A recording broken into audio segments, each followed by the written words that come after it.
Boom. All right, peeps, what is good? Hope everyone is doing well.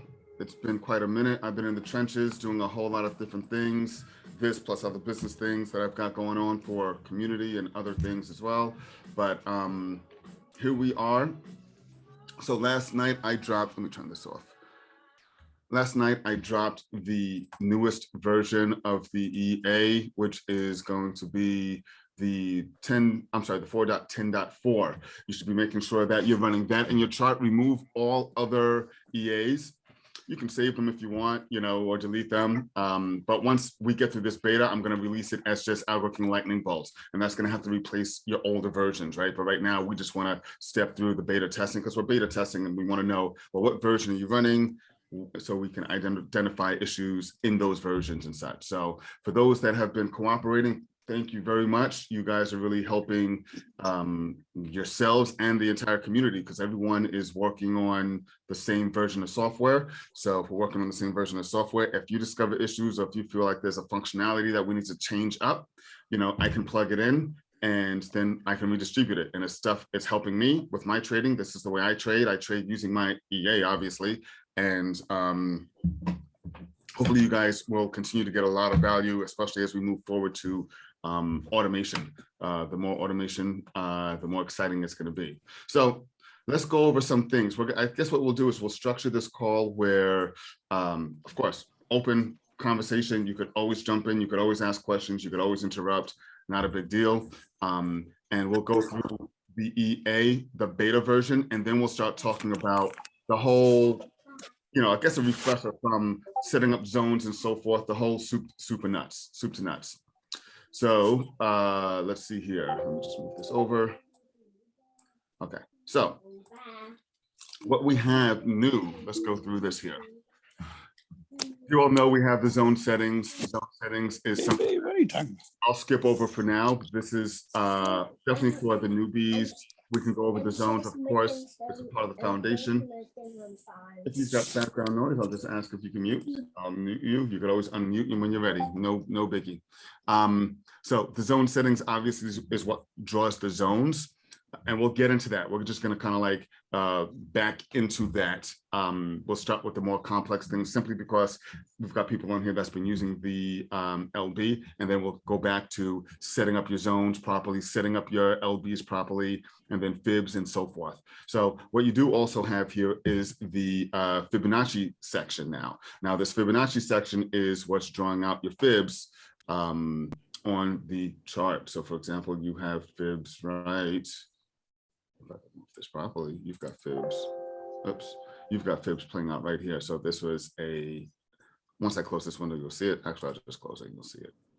So you've got, this is the 5 minute. I'm going to remove this also. This to me is meaningless at this point now. I can fill this up with other things that we can use. But you can see this has drawn out fib levels here. Fib level. And it gives you the retracement, and then it'll draw the sell line right here. And then that's when you would enter once it breaks. Same thing here. This was another fib retracement. It swung low, and then there was a swing high at this point, and then it drew another line. Although it retraced back on the 5 minute, still they are valid for you to enter. Once I automate, I'm going to be automating this thing so that it's entering regardless. On the last fib, on the last lightning bolts and the last fib, I'll be looking at and monitoring over time until the next fib comes or the next LB comes. Then the previous LB is invalid to me in some cases, but we'll get there. Let me show you these settings here. So basically all you really need to do is say draw fibs is true, and you can set your golden zones. They're already pre-populated. The golden zone for this EA is going to be from 382 to 764. Don't misunderstand what this means. This isn't just a whole big zone, but there are different types of fib retracements, right? So you've got some shallow and some deep retracements. So I look at the whole zone when I'm coding. I qualify that whole zone of 382 to 764. And if price retraces anywhere in that zone, say it retraces into, the 764, then what I'm doing is I'm looking at the 764 and this the 618. If it closes or it spikes up in the 618, then I'm looking at the 618 to 50. I'm looking at activity. So we are working on those really finite zones as well. This will automatically calculate that. So what you have here is you can set this to true. The Z lines I set as false, but if you were to set that as true, then it gives you those those Z lines that will outline your retracement and the fib. So that's that. You don't necessarily need that. And of course, we need to draw the fib retracement entry lines because that's these blue lines here that you see on the chart when you're getting these fibs to pop up. Now what we also have is the enable MA trend line. That was also in the previous version. And what that does is that helps identify the trend, right? So you can, I use my moving average for baseline for fibs. I use a baseline of 50 as the EMA. So if price is trending, let's see if I can annotate here. Let's see here. Where can I annotate? Okay, if I can annotate, let's just draw, right? Let's just draw. It'll be loose, but say this were the 50, right? Say this were the 50 right here, right? We're going down, and this were the 50, right? Actually, let me do a whiteboard because can I do a whiteboard?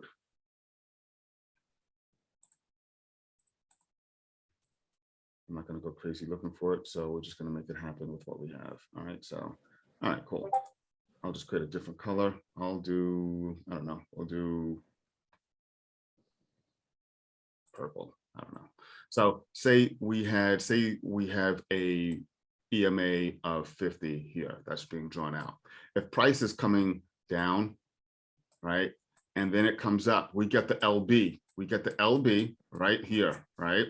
And then what my indicator does is it's going to say, well, from this LB, right, from this LB, horrible, but from this LB to this LB, is price, are the candles closing below the 50 EMA?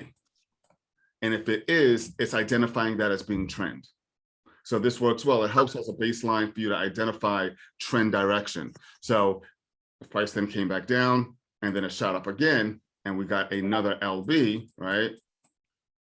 Right, we got another LB, it's going to do the same math. It's going to say, well, from this LB to the previous LB, how many bars are closing below the baseline that we set up? And that will then help it. And if it's not beyond closing beyond the baseline, it's not going to draw that lightning bolt. It's not going to draw that fib. It's going to say, hey, well, you know what, this is really not, it's against trend. So I'm using the baseline, the baseline as the moving average baseline EMA of 50 as my baseline for entries when trading in the trend, right? So that's what I use for code. If you were physically looking at it, there's other things that you can do. You could use trend lines. You know, we can eventually get to the trend lines and such. You can use trend lines and things of that nature to identify trends, and then you can see that it's bouncing off the trend line. I'm using in code a 50 EMA. I would suggest that you keep that, you put this on and you keep these settings as they are. Right, and once you do that, then once you add it to the chart, it's going to, if I put my mouse back, it's going to automatically then draw out these AMAs, these fibs at these levels, right? So here, if you can see, this was a swing low to swing high, right? And then it came back down. It created a buy signal. So it gave you the exact fib entry line. And on this close is where you could have entered, and you could have rolled that up for 65 pips on a on US 30. I'm sorry, on a 15-minute chart. I mean, this goes back. We can go back and you can see other examples. Here we go. This here was a swing high to swing low. So it was a swing high to swing low. It came back up at this point here, and that's where this will then draw out this, it'll kind of triangulate to let you know what it's including. It's including this fib high, right? This swing high, and it draws that diagonal line to the lightning bolt swing low. And then it'll say, hey, you know what, this, I'm sorry, this, the retracement, if you will. And then here's the swing low, and it'll just draw it out to kind of like give you a diagram of what price zone is it looking at, what price range is it looking at when it's drawing it out. So it knows. I have not used that scan before. I'm gonna mute you. So it knows that it retraced back up to the, although it penetrated the 6-1, actually it didn't penetrate the 618 at all. The wick, it stayed in the 50 to 618 zone. So then it drew out the zone that the sell line, which you should enter once it breaks. And this is it here. And if you tie this up, guys, if you tie this up with a rejection of obviously a zone or a simple moving average, then you're really, really good money. You can use the baseline, the 50 EMA that you use. I don't plot that. I just use that as a behind the scenes kind of logic. But if you're using it and you're plotting on a 50, the 20, the 50, 100, 200, or you're seeing some sort of crossover within just a few bars, then it's really, really good money. And then you would get in for this sell here. And then you can place your stop losses, obviously, right below or above the swing high, the lightning bolt swing high, swing low, the retracement, that retracement section.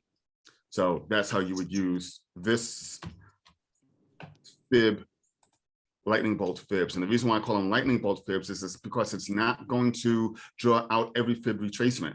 It's not going to do that, right? I can imagine this from here to here is a fib retracement of some sort. So from here to here, you could see, yeah, you could see this is a 50 to 618 right here. Right, it would have, you know, that is a valid fib retracement, but I'm using the lightning bolt. So the retracement has to generate a lightning bolt for me to draw it out, because lightning bolt is a high probable setup where we're expecting price to then, you know, reverse. So price shot down, it came up, and then we get a lightning bolt and it reverses. So I use that as confluence. So I'm using the lightning bolt plus a fib retracement together to, and that's why I'm only drawing out those that have a lightning bolt on the retracement portion to increase our odds for good entries. That's how you use your Fibonacci, your LB fibs. And what you could do is you can, of course, change your colors here.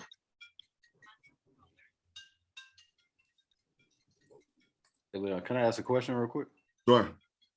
So just for clarity, the fib line that's drawn out, that's a combination of lightning bolt and a fib retracement. Otherwise, it doesn't get drawn. Is that correct? That's correct. Okay. So I can add that in eventually, but then once again, you're going to have to then, you know, add. You're going to have to think about, you know, what are the confluences? Not just a LB. I'm sorry, not just a fib retracement, but what are your other confluences? Is it rejecting a zone? Is it rejecting a simple moving average? You know, one of the high probability simple moving averages that we use, where we know price is going to react, which is the 20, 50, 100, and 200. So I decided to, and actually I posed it to the group as well. We decided that we were just going to draw it out with a LB signal. If there was an LB that was triggered and it was a retracement of a previous swing high to swing low, or swing low to swing high, depending on direction, then I would then paint it out, and then that's what you're getting here. That's extremely powerful. Yeah, this definitely is very, very, very powerful. You have the same thing here. So once again, this is in trend. I'm sure that there's some LBs at this level here, but because, I'm sorry, not LBs, fibs, but because there are no LBs, it didn't draw it out. I mean, is this a fib? I can look at this and tell you this is probably a very light fib. You could have entered here, but LB, you can see that it actually caught it here. So this was a swing low to swing high, and then it calculated the retracement down to this level. It drew an LB, and then once it gets that LB, it always looks back and says, well, if I got an LB, let me look back and see, am I a part of a fib retracement? And if it is, then it does this whole calculation, and then it'll draw out the fib entry line. So it'll tell you this is a fib buy line, and then here's where you could enter, and you can continue to ride this out. Now, you have fib buy lines and you have fib buy special. You'll see this one says fib buy line special. I can remove that. That was from me logically, because what happens is if you take a look at this fib here, I have a lightning bolt swing high, lightning bolt swing low, lightning bolt swing high, right? I've got 3 lightning bolts, 3 points for your fib. That's how you would draw your fib and your fib retracement. You would go from swing low to swing high, and then you would see the golden zone, whatever golden zone you're using, 50 to 618. But in this case, I had to do something special because there is no, I have a swing low lightning bolts to a swing high, but there is no lightning bolts to a swing low. So I have 2 swing low lightning bolts. And then I had to say, well, if I got 2 swing low lightning bolts, let me calculate where that swing high is and see if that calculated swing high is in a, will allow this, the most recent or most current lightning bolt to be in a fib golden zone. And if it is, it draws it out. So there's just two different purposes for, the two different meanings for a regular fib byline and a fib by special. There are going to be some where you're not going to, aren't going to play out as much. You're going to use this as your confluence. And, I didn't draw zones up on this yet. We can take a look, but here's a swing low to swing high to swing low. And then here's an entry. I mean, it's on a 15, still 43 pips is good. If you would have had run for 1 bar, I think that's still, that's for me is a win. If you guys know how I trade, I'm trading for the quick scalps, quick wins, quick protects. So for me, I would have eaten that all day. That would have been great. And same thing here. Here's a swing low to a swing high. Oops. Low to a swing high, down to a swing low. It calculated this as a fib, and it then drew it out, giving you your line for entry. So that's how you use your fibs. Any questions there? Anyone? Does it kind of make sense? Is that working? Does that, kind of play out? You guys have been seeing it on your charts, and I've been seeing a lot of you drop some screenshots, killing those entries as well. So, just understand where, you have to place your stops. So if you get this swing, if you get this LB, just know your stops should be right below the lightning bolt retracement, that retracement section. You want to put it right below that, right? So Okay. very protected at this point. At this point is where you'd be protected. So let's move on, right? Then what we have is your RSI divergence. These are these vertical lines. Let me draw up some. An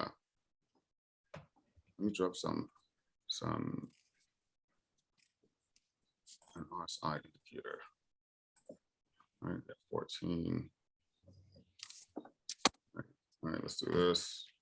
Let's see here. So under RSI divergence, right? You can enable or disable RSI divergence, and you can set in your period, and you can you have to set your oversold and overbought. So basically the way RSI divergence works, I wish Fred was on here. I'm not sure if he is, but he definitely gave me a lot of good input on how to really break down RSI divergence so I could put it in a way where I could actually code it, right? So I gotta convert what I hear into something that can make sense for me to write.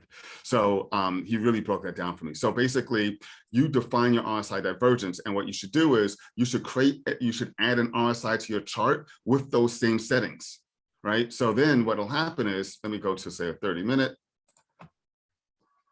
You're going to get this because this is a free version for right now because it's beta. Once I drop the original, it's, the final is not going to do that. Let's see here. Do I have RSI? Yeah. So take a look at this one here. So when you have RSI indicator on and you enable RSI divergence, it's going to, on your RSI indicator, it's going to automatically draw a line from, that's going to help support it's going to diagram the RSI divergence. So RSI divergence is when price is moving up. You can see price, we're making higher highs here, but RSI divergent is making lower lows. So that 30 to 70 that you defined in your settings right here, that is playing out. It's looking to see, did RSI break over the 70, and then did it break below the 70? And if it sees that, then it's drawing, of course, there's a lot more stuff involved there, but in a nutshell, that's what it's doing, and it's drawing out the RSI divergence. And then you can see this blue line indicates bearish, right? Because we have a color code here for bearish, RSI bearish color. You can change this to whatever you want. So we know blue is going to be bearish, green or lime is going to be bullish, and it then plays out. What I've been doing with it is I've been tying up RSI divergence with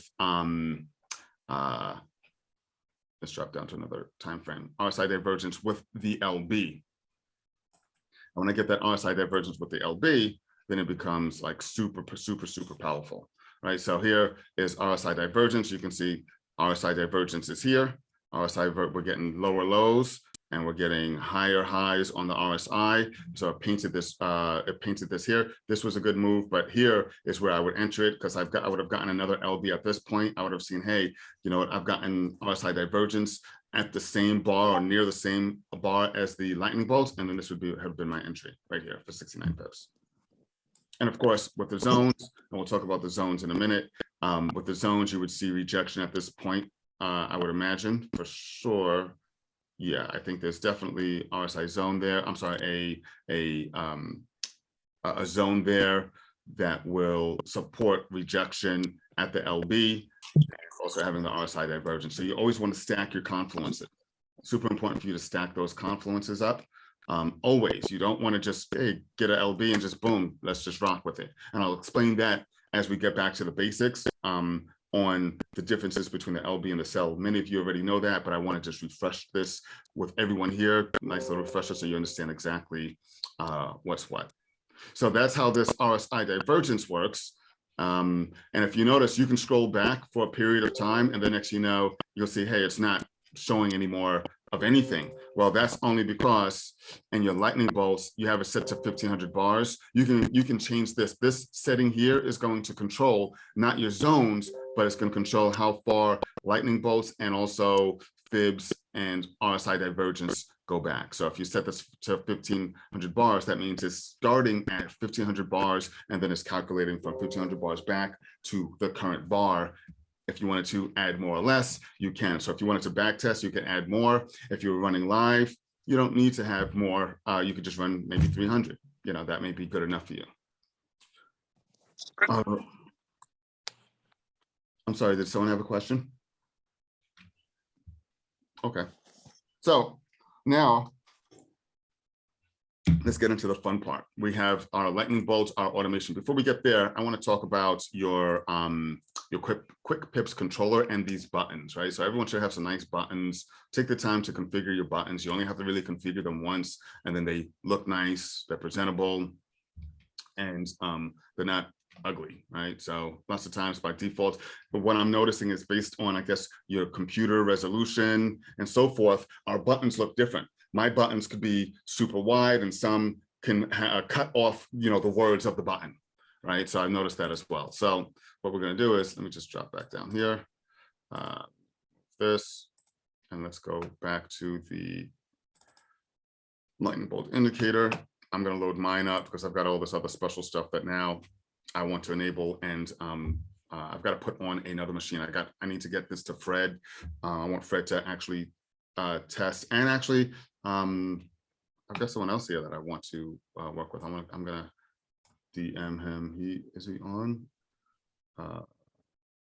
Yeah, so I'm gonna ping him and see if he wants to work with that as well. But basically, I want to just deploy this on another machine that I have. I have two machines in the cloud, one machine that I want Fred to just bang up and just, you know, just work with and see exactly what's what.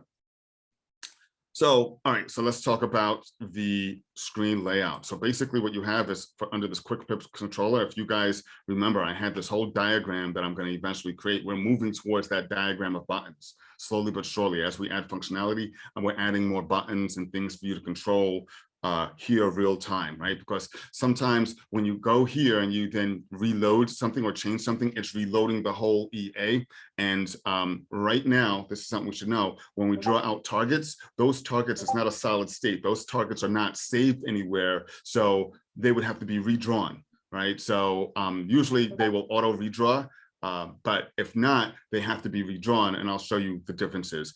I'll be moving towards a solid state where the minute you load this window, it's going to save what you have on the screen. When you close it, it's going to replot your targets and everything, so you don't have to do much work. But you should really just be leaving it, right? If you really want to work with it, you should just kind of like leave it the way it is and just let things, you know, run. So what you have are some hotkeys. You have your hotkey. Here's your button layout, which is, this is case sensitive. So this is a capital U. So you need to enter capital U, Shift U, or just put caps lock on and press U. And that's going to enter a button layout mode where you can move these buttons around. Then you have a hotkey for protect, which is capital P, Shift P. And then you have a take partial, which is T, and then you have another hotkey to manage manual entries, which is M. But you also have buttons for all of these functions, all of these hotkeys, you have buttons for. So we can walk through this right now. Let's just see, do I have the proper settings the way I like them? Yeah, so I'm going to show you what you could do is if you wanted to manage manual entries, you could change this here in your settings to true, or you can leave them as false because there's a button that you can click while you're working to then change your chart to manage manual. And I'll explain to you what that means. So we'll draw this out. All right, boom, we've got our buttons. And basically what will happen is, let me just close this out now. Let's repaint. All right. So basically, if you wanted to move these buttons around, all you have to do is press, remember your hotkey, which is Shift U or capital U, and these buttons turn red. And once these buttons turn red, you can't click them. So if you're running and they're red, you can't click protect or take partial because it just won't work. You're now in edit mode. You're just editing a layout at this point. So just be sure that to toggle in and out, you can press Shift U to enable your button layouts, to change your button layouts, and then press Shift U again to disable it. So you can enable, disable, right? So once you enable your button layouts, you can move these around, right? Say I wanted to move this here.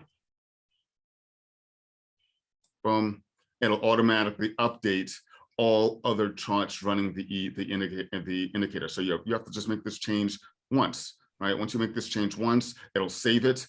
And and I'll show you where it saves those settings. It'll save it as global parameters or global variables within your MetaTrader 4, and all the other charts will load those settings as well, so that you just have a uniform look across the board. So I like to keep mine kind of like in the corner and away from price action. And then once I do that, I can press Shift U to lock that in. That saves the settings. And now I'm able to use these buttons. Okay.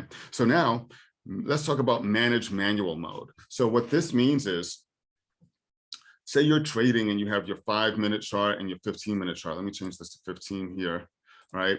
And you want to create targets, right? So if I were to click buy at this point, if you click buy right now with nothing here, let me just click buy. Let me just click like a 0.50 and click buy here.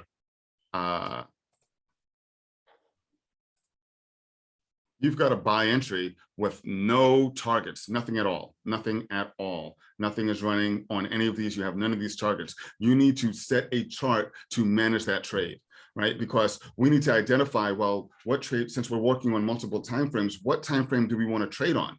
Right. So if you're running on the 15, you see this setup and say, you're like, man, this setup is looking good for, I don't know, say this is a LB reversal, you're expecting like it to reverse and you want to click on buy. We clicked on buy the way we did. And it's like, well, you know, which chart do we want to take our partials on at this point? You can decide, and you can go to either your 5-minute or your 15. And all you have to do is click manage manual, right? Once you click manage manual, I'll do it here on this side. Once you click manage manual, it automatically will draw those take partial lines on the chart that is managing your manual entry. Right, so this is actually, you know, pretty good. You can then go here and do what you want at this point, but this is going to be the chart on the left. Your 5-minute chart is going to be the chart that's going to partial out these positions automatically. Right, if I were to close this position out,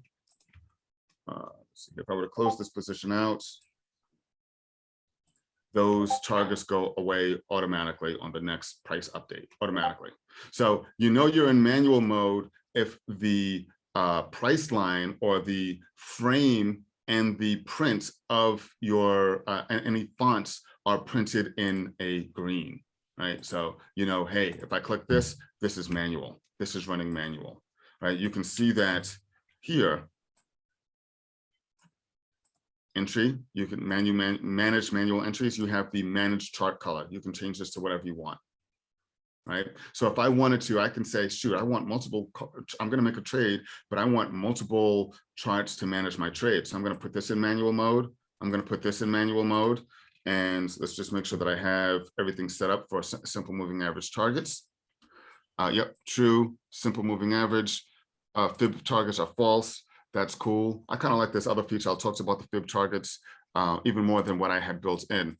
But I was actually inspired by a user in the group, Rosalind. I don't know if she's on or not, but yeah, she definitely inspired me to add this other feature. And then also band targets. So band targets is going to, if it's going to set targets at the swing highs and the swing low, I'm sorry, the upper and lower band lines. So as it touches it, because you know some will play the bands, you know, high bands, low band, high band, low band. So you can set it so that if you go into a buy, your next target is going to be the high band. If you go into a sell, your target will be the low band.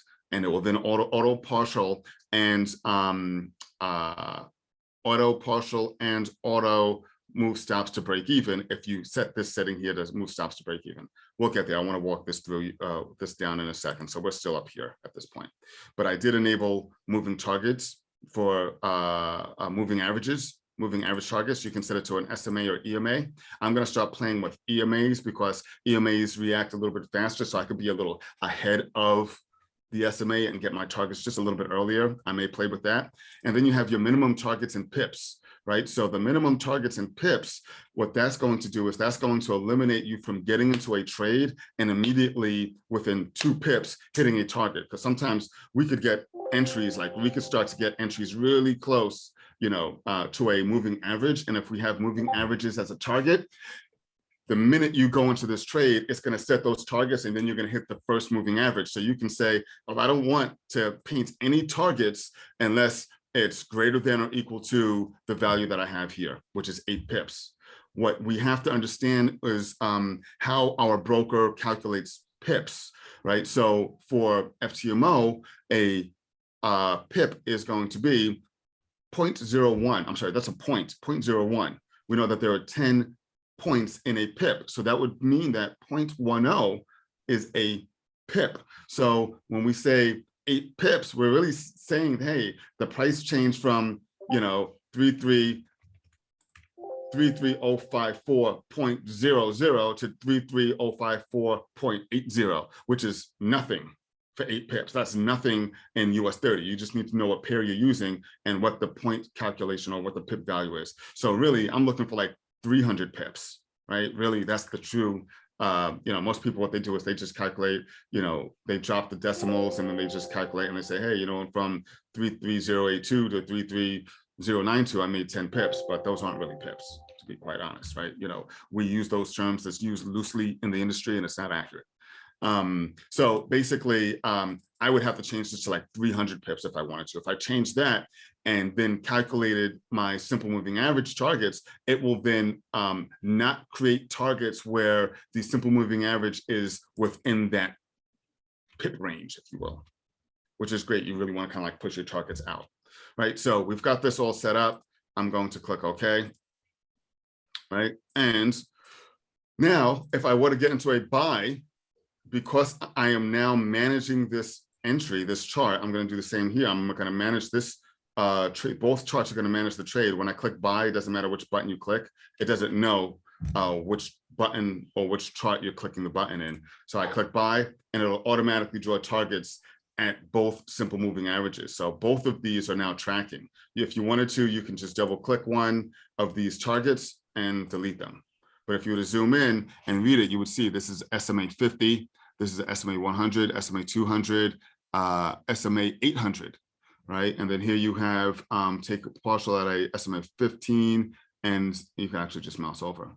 SMA 50, let's see what else, what is this? This is the SMA 200. So it's creating those targets, and these targets, once again, were defined right here in your SMA targets. And because moving average targets is enabled, as SMAs, it's going to automatically draw those targets and it's going to track it. You can see that these things are kind of flinching. They're moving around.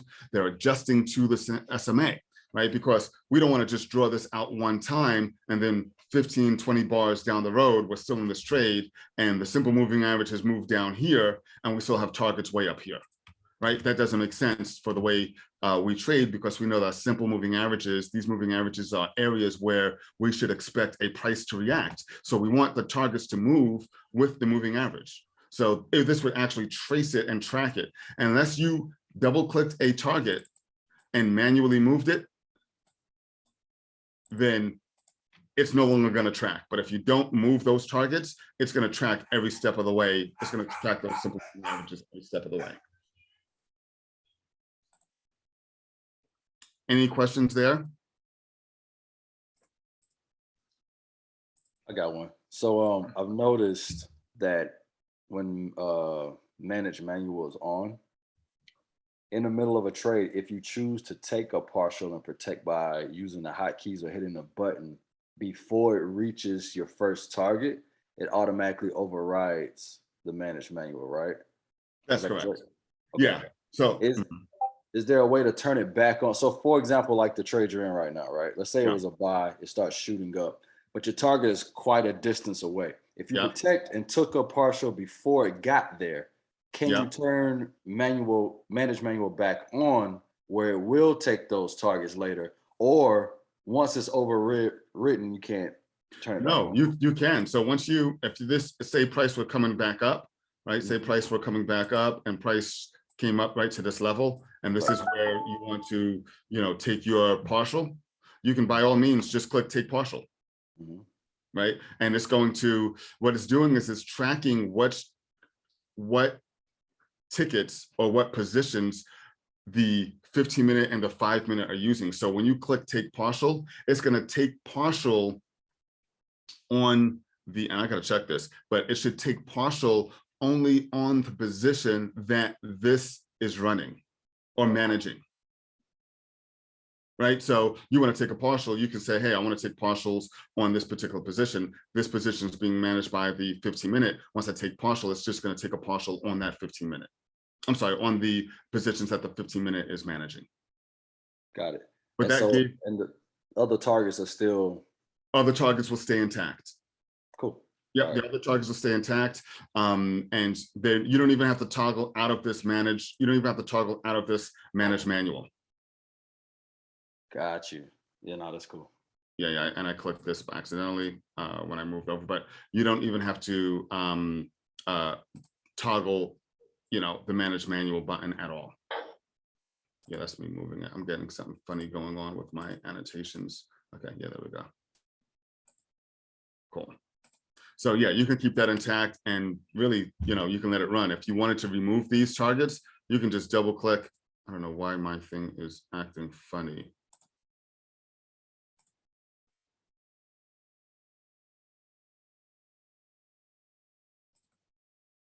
That was strange.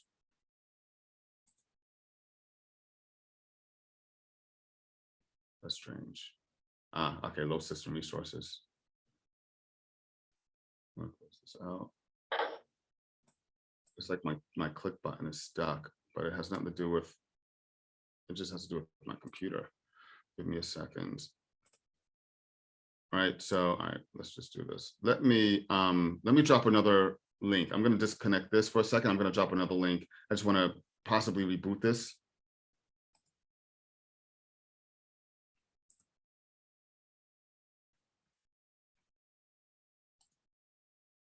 Let's see here. Yeah, this is very strange.